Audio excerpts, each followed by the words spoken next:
Welcome to Romance Story Audio. In the midst of this fast-paced world, thank you for taking a moment to slow down and listen. We hope this brings you peace and comfort. Now, here is the story Romance Story Audio brings to you today. Please, enjoy. 20 years after I died, my husband, Miles Vance, is about to get remarried. Miles and I met back in high school. At the time, he was the poster child for the school's troublemakers, skipping classes, getting into fights. Basically, if something broke the school rules, he was probably involved. We were complete opposites. My life revolved around just one goal: study hard and move forward every day. I never imagined I'd have anything to do with someone like him, but I guess the universe thought my life was too dry and decided to toss Miles into the mix. He got jumped by a bunch of guys once. I normally don't meddle in other people's business, but seeing him get ganged up on like that was hard to watch. So I stepped in and helped him out. Who would have thought? The very next day, Miles told his buddies that I had a secret crush on him and started showing up wherever I went. I couldn't avoid him, so I reported it to our homeroom teacher. Miles got chewed out, and his parents were called in. After that, he laid low for a while, but not for long. It was during our last PE class in junior year. Summer had just begun, so it wasn't too hot yet. I hadn't been feeling well all morning, and after finishing a 600-meter run, my vision blurred and I collapsed on the track. Just before I completely lost consciousness, I remember seeing a bunch of shoes gathering in front of me. One pair stood out. They were spotless, and the way the laces were tied was unlike anything I'd seen before. But before I could think further, everything went dark. Later, I found out that Miles was the one who carried me to the nurse's office. He and his friend had been walking past the track and were planning to say hi to me, only to see me suddenly collapse. Without hesitation, he rushed over. My friend, who was there, probably added a bit of drama when she told the story, using words that could move even the coldest heart. Still, I had to admit, Miles really did have a face that could make anyone waver. Even someone as rigid and dull as me wasn't immune. The more I got to know him, the more I realized how lively and interesting his world was. So different from mine. He wasn't like the rumors at all. For instance, he skipped class to play games at a net cafe, but not for fun. He was working to cover his grandmother's medical bills. As for the fighting, he told me, if someone hits you, you hit back. That's all there is to it. I couldn't argue with that. I found myself completely convinced. Somehow, with Miles, no matter what he did, it always felt like there was a reason to forgive him. Miles and I were nothing alike.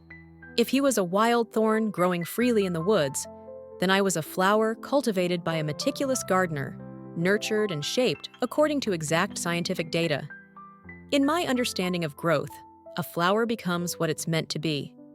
A 5-petal bloom can't suddenly turn into one with 6 petals, and there's no way a red flower can just become blue.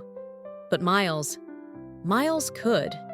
He could be a thorn, or a flower blooming from a thorn, or even a thorn growing on top of another thorn. He lived freely, untamed, unbound. And one day, out of nowhere, he told me I could do the same. He said, "Put a purple lily in soapy water, and it'll turn sky blue. But dip it in vinegar? It'll go red." When he said that, I was sitting in the tiny shed behind his house, watching him carry out his experiment. Miles picked up another lily and stood in front of me. Its petals were simpler than the others. Without hesitation, he tore the lily's petal in half and said, "See? Now it has one more petal, doesn't it?" I sat there stunned. "No one gets to decide what you grow up to become," he continued.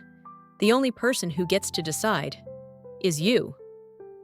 He took an untouched lily, still in its natural purple color, and tucked it behind my ear.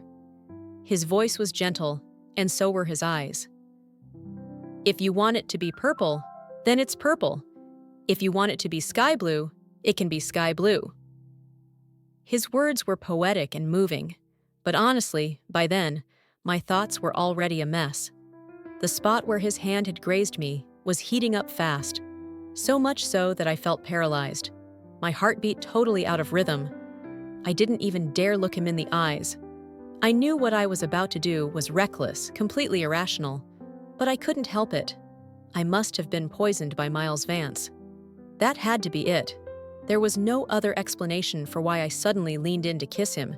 He looked absolutely stunned. His body froze up, and even his breathing stopped for a second. I didn't quite land the kiss on his lips, probably missed from the nerves. When I leaned over with both hands on his knees, I only managed to kiss the corner of his mouth. We couldn't hold that position for long. He had been squatting on the ground, and with both our weight, he lost balance and fell flat on his butt. That was my cue to bolt. And I did. I ran away while he was still in shock. After that, I avoided Miles for days. He was in the STEM track, I was in the humanities, but our classrooms were just one floor apart, which meant it was way too easy for him to block my path. Even when it came to our class cleaning duties, he found ways to get close. Everyone in my class liked me, so I usually got the easiest tasks, but somehow he'd always be around. All I had to do was wipe down the blackboard, tidy up the teacher's desk a little, and lock the door. That would wrap up cleaning duty. Miles was waiting for me at the end of the hallway. He looked absurdly good today. Black t-shirt paired with navy jeans, low-cut canvas sneakers, and that signature shoelace style I still hadn't figured out how to copy. I looked him up and down more than once, but refused to say a word. Eventually, Miles lost patience and grinned. "Done staring yet? Keep looking and I'll start charging." I just pouted, didn't answer. He flicked his finger against my forehead with a sharp snap. "Talk to me, will you?" I glared back. "Not done staring." He leaned lazily against the wall, sunlight from the late afternoon pouring down the hallway and casting a golden glow around his silhouette. "Then keep looking," he said casually. "My girlfriend gets to stare for free." My face flushed, red as the sunset outside the windows. Miles nudged me lightly with the tip of his shoe. "Why so quiet?" he asked. I honestly had no idea how he could stay so calm. Was it thick skin, or just years of romantic battlefield experience? I didn't want to look at him anymore. I didn't know what to say. "Oh, nothing to say," he teased. "So what are you gonna do instead?" He stepped closer, just one step, and our sneakers touched. If I tilted my head up just a little, I could kiss him right there. But Miles didn't move any further. Instead, I heard his voice above me, calm and clear. "You seemed pretty skilled when you kissed me last time." We were so close I could see his chest rise and fall, and I caught the faint scent of mint and sandalwood on him. But none of that shook me as much as those words. I knew this moment would come. Ever since I kissed him, I'd imagined 100 different responses. How I'd explain myself, what I'd say when he finally asked. But now that it was happening, I couldn't get a single word out. What was I supposed to say? That he was just too damn good looking and I'd been poisoned by him and couldn't stop myself? Would he think I was some kind of creep? Outwardly, I was composed and gentle, but deep inside, I knew there was a wild animal in me. Something untamed that sometimes pushed me to do things I normally never would. Like kissing Miles Vance. I shut my eyes, took a deep breath, then looked up, bracing myself like I was charging into battle. Before I could finish, his handsome face suddenly zoomed in. And then I felt it. A warm, soft pressure on the corner of my lips. I knew right away it was his lips. Last time, I'd only kissed the edge of his mouth, but even then, I'd noticed how soft they were. Now, again, warm and perfect. But what shocked me wasn't the kiss. It was the fact that he had the guts to do it. Here, at school. The second I realized that, I flinched and jerked backward. He wasn't prepared for that, so he lost his balance too. In the end, his lips landed right on the bridge of my nose. I was too shocked to cry. If a teacher had caught us in that moment, could I claim he forced himself on me? But then I remembered, back when I merely reported to our homeroom teacher that Miles was bothering me, he got hit with a pretty harsh punishment. After thinking about it very seriously, I decided, If a teacher ever caught us like that again, I'd just say I was the one who forced him. When Miles found out about that brilliant plan, he called me an idiot. Fine, he's good looking. Whatever he says must be right.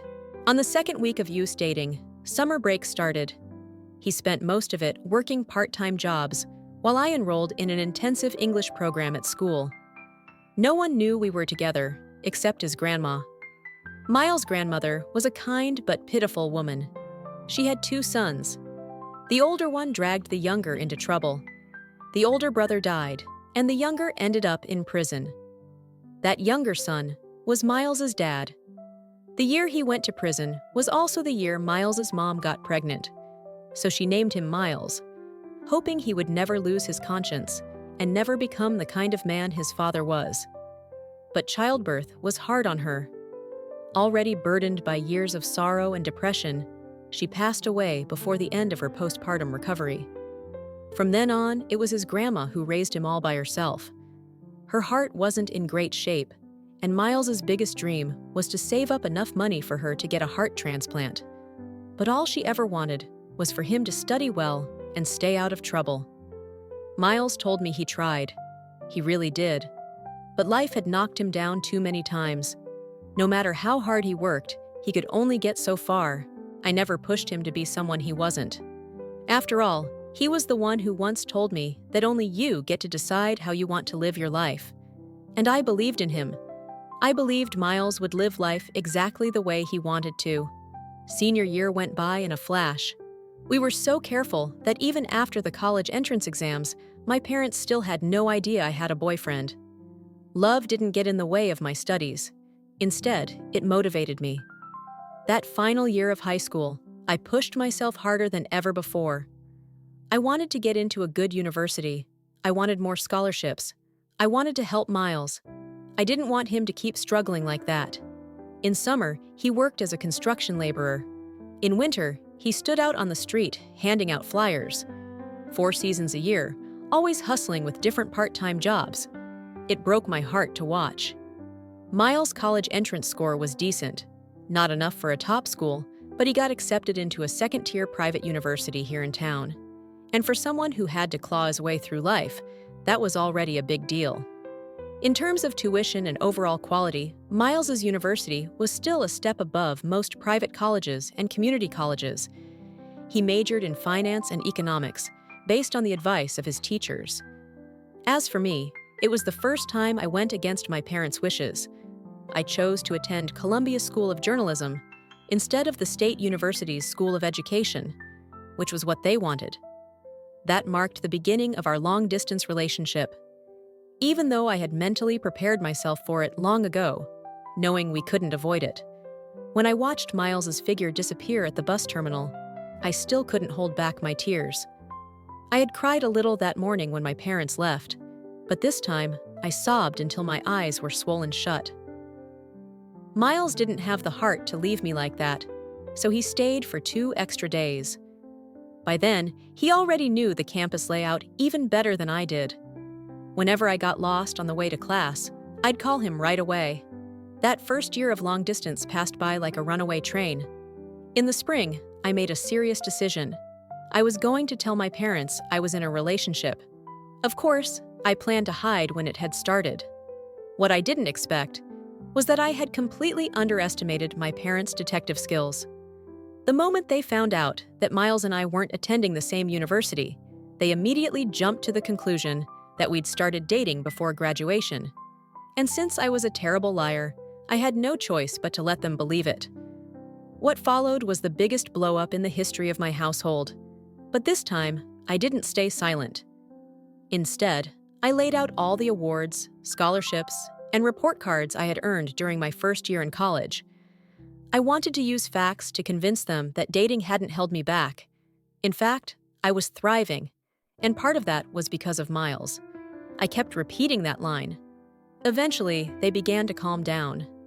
Maybe it was because those grades really weren't anything to scoff at, or maybe they finally realized that I wasn't the delicate greenhouse flower they'd raised so carefully anymore. I didn't need them to water me on schedule or shield me from every gust of wind. I had grown up. I could weather storms on my own now. Their silence hit me harder than their shouting ever could. There was a moment of deep sorrow in my chest. We were growing up, and they were growing old. Even if I didn't like the way they raised me, I had to admit, I never resisted it. When they did what they thought was best for me, I just obeyed and accepted it. And that only reinforced their belief that they were right. None of us ever stepped in to correct that mistake. Not them. Not me. Although they gradually accepted the fact that I was in a relationship, they couldn't accept Miles. More specifically, they couldn't accept his family or his background. I knew this was a common thing, so I didn't argue, didn't fight back, and I didn't hide any of it from Miles either, because this time it would take both of us, working side by side, to overcome it together. That year, Miles didn't just take on manual labor jobs anymore. Under the guidance of a senior from his university, he began working in more intellectually demanding fields. His little house stayed just the same, lilies blooming all over the yard in summer and snow piling high in winter. Sometimes I'd stand outside and stargaze. Other times, I'd sit by the bedroom window on the south side of the second floor and watch the moonlight. And often, we did things grown-ups do, Miles and I. His grandmother's health worsened. She didn't live long enough to see him save enough for the heart transplant. She passed away that winter when we were juniors in college. What made it worse was that, not long after hearing the news, Miles's father passed away too. In just 6 months, Miles lost the 2 remaining members of his family. After handling his father's funeral, he locked himself in his room and refused to come out. For as long as he stayed inside, I stayed just outside the door. He didn't eat or drink, so I didn't either. He didn't sleep. I stayed up too, sitting there, talking to him through the closed door. 2 days later, Miles finally stumbled out, hair a mess and eyes red. I had been sitting on the cold floor for so long that my legs had gone numb, so he carried me to the bed. I tugged gently at his hand. Then, out of nowhere, he leaned in and kissed me. He laid me down under the soft blanket. The room didn't smell particularly great, and neither did he, but I didn't stop him. He kissed me again and again, until suddenly he buried his face into my neck. He cried. So I cried with him. My hot tears rolled down, soaking into his hair, mixing like milk and water. I brushed his hair aside. His lips were still pressed against my skin. He whispered through clenched teeth, frustrated and lost. "Baby, now I don't have a dad anymore." His tears scalded my heart. "And now I don't have a home either." Still crying, I held him tighter. "You still have me," I said. "From now on, I'll be your dad." "No, wait. My dad can be your dad." That made him laugh. He pulled back a little, looked down at me with those tear-glossed eyes, and smiled. "Dad." I wiped the wetness from his cheeks, then looked into his eyes and said clearly, "Let's get married." "Miles, I want to marry you. I want to build a family with you." At that moment, I felt like a real warrior. I'd initiated our first kiss, and now I was the one proposing. But Miles didn't say yes.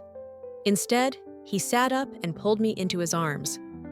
Our noses touched, and in his eyes, I could see the tiniest reflection of myself.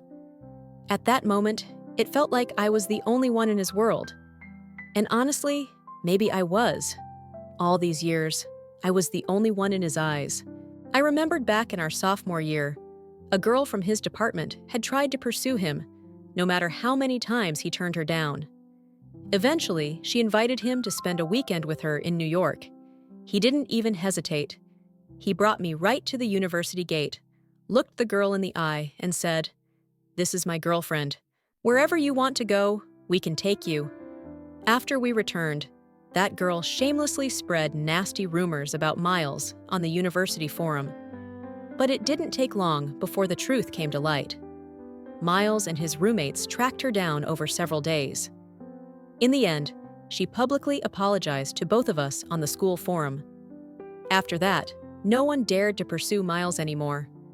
And now, here we were, just the two of us, sitting face to face. He looked at me and said, "Give me 2 more years. I swear I'll marry you. If anyone else had asked me to wait, I would have said no in a heartbeat. But when Miles said it, I couldn't turn him down. To me, he was like a god. I surrendered willingly, without resistance. Part of me couldn't help but hope. Hope that he would keep that promise. We started college in 2003, right when real estate was starting to gain traction in the country. That year, the housing market was growing steadily. By the second year after we graduated, property prices in top-tier cities across the country had already skyrocketed. Miles, and some older classmates from his university, had been eyeing the real estate industry for a while. As soon as he graduated, he moved straight to New York. Partly because of me, partly because there were just more opportunities there. Back in college, he and his peers had spent years building relationships and networks. A group of them headed to New York to start from scratch, entrepreneurs with nothing but grit. By 2007, when the housing market hit its first peak, they experienced the first real high point in their careers. That year, the entire real estate industry reached unprecedented heights. Investment in mixed-use commercial townhouses made up over 70% of total capital in real estate development. A mixed-use townhouse or business apartment is a type of urban architecture commonly seen in Southeast Asia and southern China. Usually 2 to 3 stories tall, the first floor is used for business, shops, cafes, stores, while the upper floors serve as private residences. When the market heats up, more players jump in, and the available resources shrink. Eventually, the government began focusing more on housing safety and urban infrastructure, so Miles's group pivoted their strategy.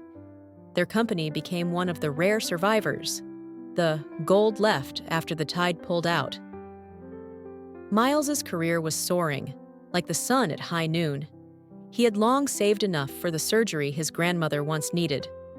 The day his company went public, he visited her grave and sat there the whole day. When he returned, he started making plans to propose. Miles has never been good at keeping secrets, so the moment he started casually asking me the ring sizes for both my left and right hands, I already knew he was going to propose. Even though this day came later than expected, I still looked forward to it with all my heart. I just didn't know which day he'd actually propose, and that uncertainty kept me on edge and a little let down every single day. Every morning, I started the same routine: skincare, then makeup, because no woman wants to look anything less than her best when that moment finally arrives. But fate has a strange sense of humor. September 1st, 2009. It was a completely ordinary day. If I had to say something was special about it, then maybe it was just the start of the new school year for most kids, our country's first day of mandatory education. Hardly a romantic milestone. After 3 straight months of mental prep and full makeup every day, I decided, forget it. Just this once, I'll take a break. Around 5 p.m., I was working from home when Miles suddenly called me.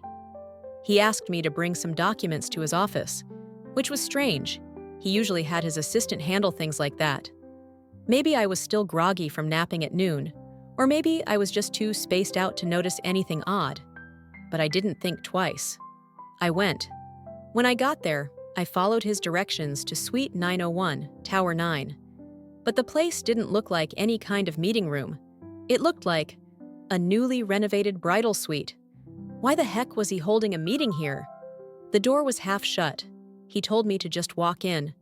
I pushed the door open. The lights were off. Across the huge floor-to-ceiling windows was a heart shape made out of rose petals. In the center of the heart was a photo of the two of us. Outside that window, in the far distance, stood 2 skyscrapers still under construction, part of the business empire Miles had built. My brain finally caught up. Everything in the room gave off that distinct, romantic atmosphere that only Miles could create. I even saw 3 vases of lilies in different colors placed neatly on the table. I smiled. Good. He had used roses for the glass, not lilies. If he had stuck lilies to the windows, I swear I would have thrown a fit. Miles stood there, dressed to the nines. Black suit, white shirt, polished leather shoes, And yes, still with those shoelaces I could never figure out how to tie. He stepped toward me with a bouquet of roses in hand and slowly dropped to one knee. He didn't say much. Of course he wouldn't. That's just who he is. But I knew what he meant. I didn't need the words. Tears welled up in my eyes as I looked at him in silence. "I didn't fulfill my promise to marry you within 2 years," he finally said, "but marrying you has always been my life's goal." Then he raised the roses toward me, and nestled among the blooms was a ring box. It was already open, but instead of a diamond ring inside, it held a key. I didn't want him kneeling for too long, so I picked up the key and asked, "A key? Why a key?" He looked up at me, still kneeling. "You once said you wanted to build a home with me." Then, with a small smile, he pulled out the real ring box from his pocket. His second surprise. "Baby, will you marry me?" The diamond glinted brilliantly in the dim light of the room, but honestly, it still couldn't match the shine, the pure, hope-filled light, glowing in Miles's eyes. In this life, I was never able to say no to him. "I do," I said, through sobs and tears. But what I didn't expect at all was what happened next. Right after Miles slipped the ring onto my finger, 2 people suddenly stepped out from the bedroom on the south side of the suite. My tears came flooding all over again. I broke free from Miles' embrace and rushed toward them. "Dad! Mom!" My mom was crying too, smiling while wiping away my tears. "It's a happy day, sweetheart. Don't cry." When Miles came over, my dad gave him a glance, then turned to me and said, "He invited us here. Said if we didn't show up, you wouldn't agree to marry him. But honestly, it didn't look like you needed much convincing." I couldn't help but laugh while wiping my tears. I still wasn't great at being affectionate around my parents, but I'd gotten much better than before. "Dad, don't tease me." I knew they wouldn't have agreed so easily. Miles must have said a lot, done a lot to win them over. We chose to get married on the last day of that year. When we were taking our wedding photos in the Netherlands, I couldn't help asking, "Why so rushed?" I mean, it's not like I was going to run away. Miles was fixing the veil on my head. "I just want to start living a real family life with you as soon as possible." The photographer, standing a short distance away, told us to just keep talking naturally while he adjusted the angles. Then I suddenly remembered the proposal. "Why did you choose that day to propose?" Miles pulled me into a gentle hug and kissed my forehead through the veil. "Because that was the first day of school at Eastview High," he said. "The day we first met." "You mean orientation day for 10th grade?" I laughed. "I don't even remember anything from that day." Miles smiled and said simply, "I found your student ID near the check-in table. You came by to pick it up just as I was leaving. You probably didn't even notice me." I tried to recall, but my memory drew a blank. There was too much going on that day, I guess. Miles smiled again. "It's okay. What matters is everything that came after." I laughed and said, "You're right." Under the bright blue sky, surrounded by cottony white clouds, I lifted my dress and ran across the grass. Standing in that wide green field, I turned toward the amber-hued sky and shouted at the top of my lungs, "Miles!" He caught up to me, stood behind me, and called back, "I'm right here." I turned around and saw him, standing tall and lean, bathed in the warm golden light of dusk. The image took me back to those quiet afternoons when he used to lean against the wall outside my classroom, alone, calm, and watching. I smiled and called his name once more. "Miles?" He answered softly. "Yeah?" The wind swept in from far away, carrying my whispered reply. "I love you." I smiled, watching him, thinking that from that moment on, we would live the most beautiful life together. After the photo shoot, we chose the picture where Miles kissed my forehead through the veil to hang in our bedroom. As for me, I picked 2 other shots to display in my office, and of course, I had duplicates printed, just for him. After selecting the photo for our wedding ceremony, Miles requested the studio to send him digital copies of all the pictures and videos taken during our shoot in the Netherlands. He wanted to keep them all. Our wedding was grand, yet warm and intimate. We decided to return to the Netherlands for our honeymoon. I absolutely loved the weather and the local pastries there. After the honeymoon, Miles got swept up in work for nearly half a year. He was out early, home late, every single day. Whenever I had time off, I'd go to his office and work overtime alongside him. Year after year, we quietly lived and worked together. Life was simple, slow, but deeply fulfilling. I used to think, if not for that accident, Miles and I would have had the perfect life. I remember the date clearly. It was May 27th, 2076. That morning, Miles had to leave for a business trip.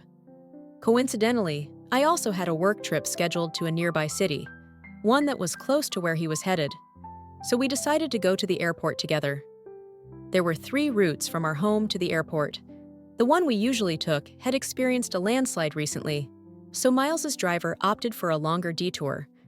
While we were on the road, I got a call notifying me that my trip had been canceled. I refunded my plane ticket and decided I'd still see Miles off at the airport, then head to the train station afterward. Miles and I sat in the back seat chatting. "How long will you be gone this time?" I asked. "2 weeks," he replied. He reminded me, again, not to order takeout every day while he was gone. "I'll have someone check up on you," he warned. I know. No delivery food." I promise. I leaned close to him and smiled. "If I get the weekend off, I'll fly over to visit you in LA. Miles chuckled. "Yeah, right, like I believe that." "No, seriously, I will this time." I raised my hand like I was swearing an oath. But before I could finish, I noticed his expression suddenly change. And then, everything went black. I heard a loud crash near my ear, followed by searing pain shooting through my body. I heard Miles calling my name, but my lips couldn't form a reply. My strength was gone. I felt myself slipping away, sinking, crushed, swallowed by darkness. When I opened my eyes again, I was no longer the same. Now, I live beside Miles in the form of a spirit. I can hear him, but he can't see me. He can't feel me. No one around him knows I'm still here. I don't know if some careless Grim Reaper forgot to collect me, or if some clerical error left my soul behind on Earth. But I was grateful, because this way, I could still stay by Miles's side. I know I'm dead. The day after the accident, my parents arrived in New York to take care of my funeral arrangements. Miles remained in a coma, and my body couldn't be preserved for long. So, in his place, my family made the decision to cremate me. They brought my ashes back and placed them in the home Miles and I had shared. Miles was unconscious for more than 2 weeks. During all that time, I stayed by his side. He couldn't accept that I was gone. He locked himself in our bedroom, just like he used to. Only this time, no one was sitting outside the door with him. He clutched my urn in his arms, lying on our bed. He didn't eat. He didn't drink. My mother knocked on that door countless times, but he never answered. Eventually, my father had no choice but to bring someone to break the lock. He was heartbroken too. A father burying his daughter. No one should have to endure that. But beyond his grief, he was also a man, a husband, a person with responsibilities. He pulled open the curtains in the bedroom. Sunlight poured into the room. I thought I would fear the light, but I didn't. I was still there, still standing, watching. I saw my father reach down and pull the urn from Miles's arms. That's when Miles finally reacted. But he was too weak from hunger and couldn't hold on.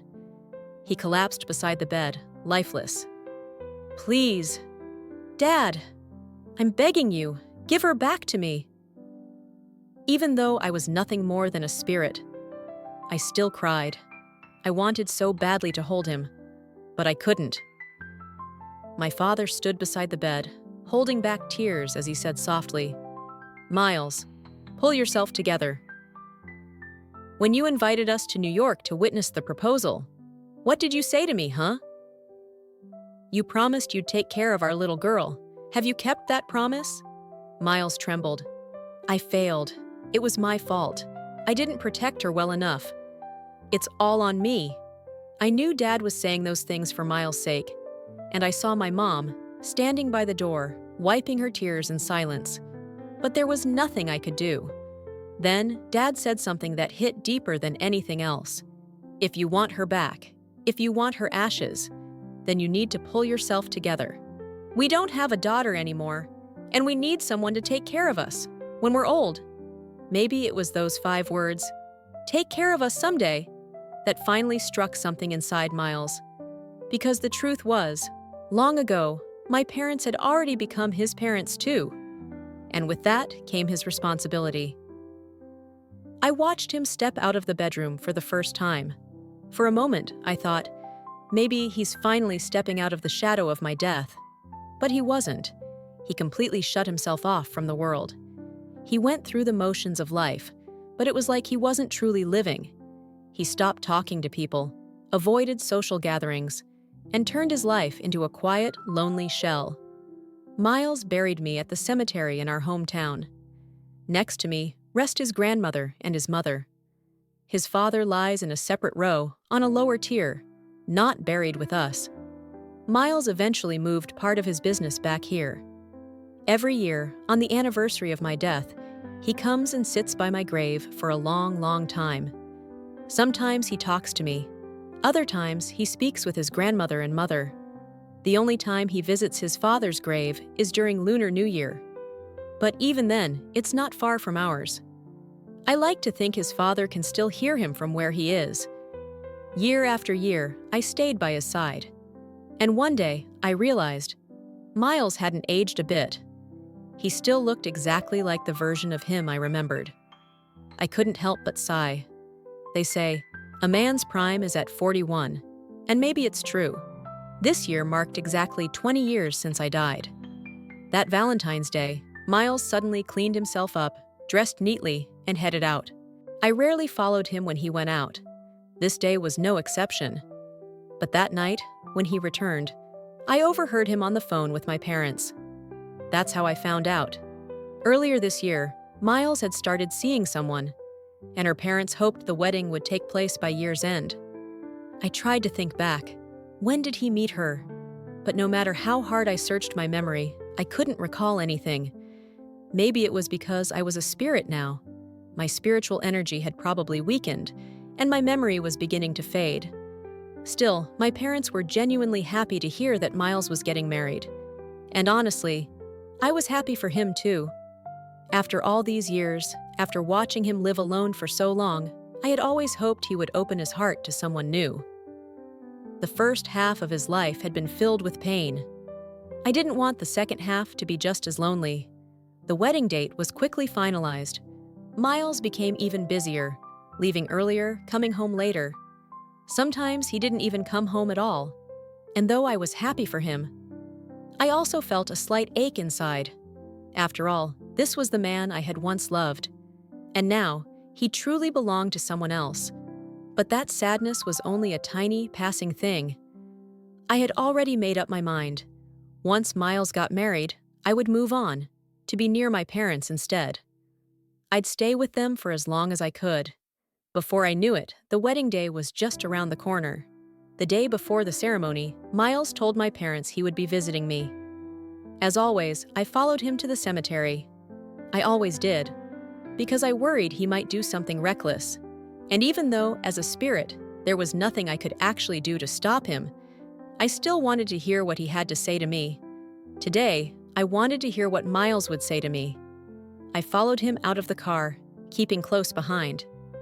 We walked down a few stone steps, past a row of cypress trees, and finally reached the spot where I thought my grave was. Miles knelt down and began preparing to burn paper offerings. Just then, his phone rang. He stepped aside to take the call. I took a step forward, and the moment I saw the name and photo on the headstone, I froze. The gentle summer sunlight that had once felt warm and comforting now stung my eyes. I moved closer. Reaching out, I touched the photo on the gravestone. I wasn't even surprised I could feel it. My fingers drifted lower, brushing across the inscription beneath the image. I read the characters aloud under my breath. Grave of the late Miles Vance. Grave of the late Miles Vance. I touched the words again and again. Each time I repeated them, a sharp pain shot through my head, as if something inside was splitting open. I couldn't stop. My fingers ran across the letters until my fingertips turned red from the pressure. I had no idea what was happening until I looked down at the tag tied around my wrist. It was made of thin metal, slightly bent. Etched into it was a single line. My name is May Owens. I have Alzheimer's disease. If you find me wandering, please call my son, Tom Vance. His phone number was listed below. My name is May Owens. I stared at those words. And then, tears streamed down my face and fell onto the tag.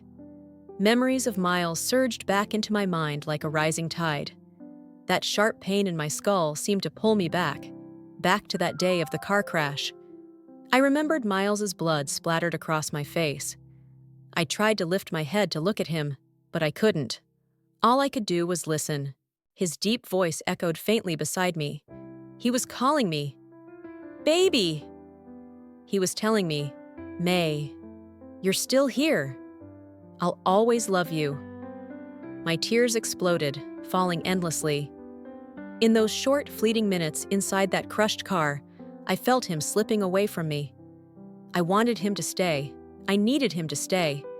But there was nothing I could do. I couldn't even kiss him one last time. I tried so hard to speak, to say anything, but the only sounds that escaped were small, choking sobs. Miles, I don't want this. I don't want you to leave me. His blood and my tears blended into one. That was the last moment we ever shared so close together in this life. I lost Miles forever, and even now, I will never be able to say no to him. I stared at the photo on Miles' gravestone. Back when he was cremated, I had still been unconscious in the hospital. So my mother had chosen the photo from our marriage certificate. His hair was just the right length, neat and simple. He wore a crisp white shirt, clean and unassuming. That same handsome face, still as gentle as ever, looking at me just like he used to, as if he never left. I looked at him, and finally, I couldn't hold it in any longer. I broke down, sobbing uncontrollably. So it turned out, I was the one who survived. I cried until my whole body ached. Falling to my knees, I accidentally knocked over the wine bottle that Tom had brought. The glass hit the ground with a sharp clatter, pulling Tom's attention. He turned around and rushed over, worry written all over his face. Through my blurred, tear-filled vision, I saw his face, a face that looked just like Miles. And in that moment, it was as if I had gone back to that summer when I was 57 years old. Under the blue sky and white clouds, Miles came running toward me again. To love only one person in your entire life is already hard. To walk an entire life with the one you love is even harder. So to anyone listening, anyone still holding love close, I hope you always love, and I hope you are always loved.